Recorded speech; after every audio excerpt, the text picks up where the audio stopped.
Hey guys, it's David and welcome back to Basically Star Wars. Before we get into this video, I just want to thank all of you for the incredible support on my Last Jedi video. It's currently at 420, 430, somewhere in there views, and definitely on track to hit my goal of 500 views within its first week. Making that video was definitely challenging because trying to condense your thoughts about a movie you love so much and so many people hate is very difficult to do in like 12 or 14 minutes. It was initially going to be a much bigger video, like I was talking 40 minutes long, but I finally got it to a point where I was happy with it. It was nice, it was light and condensed, and you guys really seem to enjoy it. But once again, thank you all so much for the support, and if you haven't seen the video yet, the link will be in the description. But today I wanted to switch things up and do a video not about comic book movies or space wizards, and do a video on one of my favorite movies, that being Lady Bird. I always say that I'm going to focus more on that movies in general aspect of my channel, and I never do, but I'm going to try to change that. And that starts right now, because without further ado, let's get into Lady Bird, a cinematic time capsule.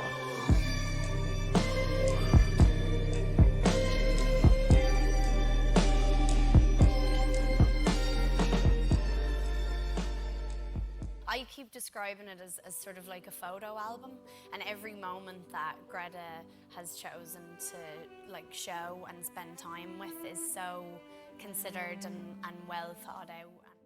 Lady Bird is one of my favorite movies, and on some days it honestly might be my favorite. It's a short and sweet coming-of-age movie starring Saoirse Ronan as Christine Lady Bird McPherson and her journey through her last year of high school. For a while during the summer, I kid you not, I would just put this movie on every night, just because. This movie being on Netflix is incredible and terrible at the exact same time, because instead of watching literally any of the countless movies on my watch list, I'll just put on Lady Bird again. But I don't even blame myself. Lady Bird is an incredibly, dare I say, perfectly acted, directed, written, and paced film. The fact that this was Greta Gerwig's directorial debut is insane. The heart of this movie being the relationship between Lady Bird and her mother is magnificent, and the performances by Saoirse Ronan and Laurie Metcalf are brilliant. This duo, from the acting, the writing, to whenever they are on screen, really elevates the film to the near perfect stature I believe it is. The movie has lots of subplots and different storylines going on within the 90 minutes, but this is the most consistent story. This is truly the heart of the movie, and one of the best, if not the best things about this movie. My friend Ian made a great video on this movie and focusing on the theme and this pair's dynamic and their theme that comes from it, that being love is attention. It's a fantastic video. I definitely recommend you go check that out. They fight a lot, they irritate each other undoubtedly, but they both love each other undoubtedly. Mom is constantly driving Lady Bird nuts, but it comes from a place of love and wanting what's best for her.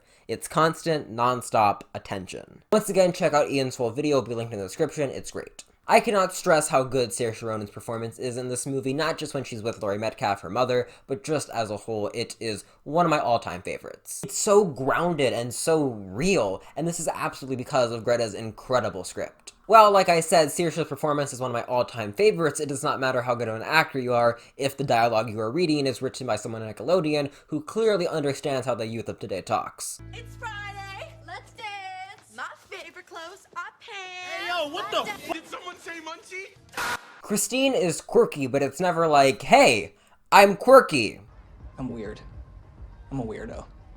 I don't fit in, and I don't want to fit in.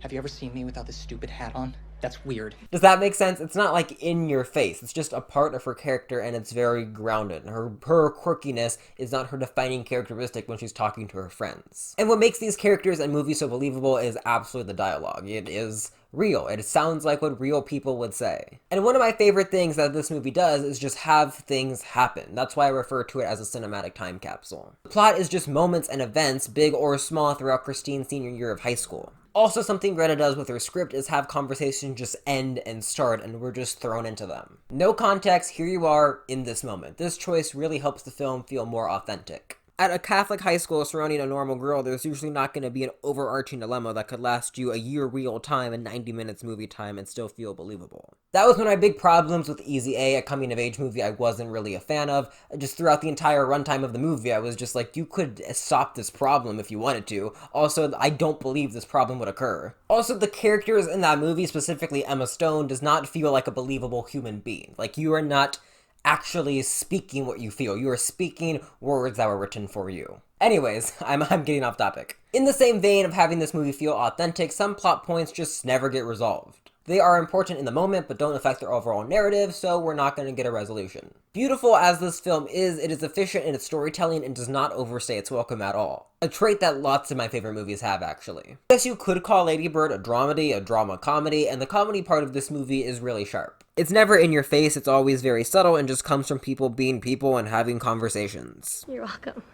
Thank you. One of my favorite comedic bits in this film is when Lady Bird and her friend are dancing together, and in the back you can see a nun just staring them down. Like I said, it is subtle and effective. Unlike in some blockbusters and comic book movies, you can clearly tell a joke is coming 30 seconds before it's delivered, and when it is delivered, it's not even that funny. I hate that I went all A24 good MCU bad.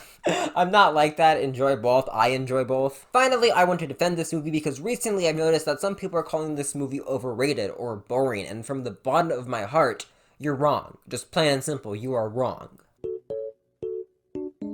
That is pretty much all I got for you today, guys. Thank you so much for watching this video. If you enjoyed this video, then you probably will enjoy this channel, so please consider subscribing. Comments and likes really do help, so if you enjoyed this video, do that if you want. I will see you in the next video, and the Force be with you.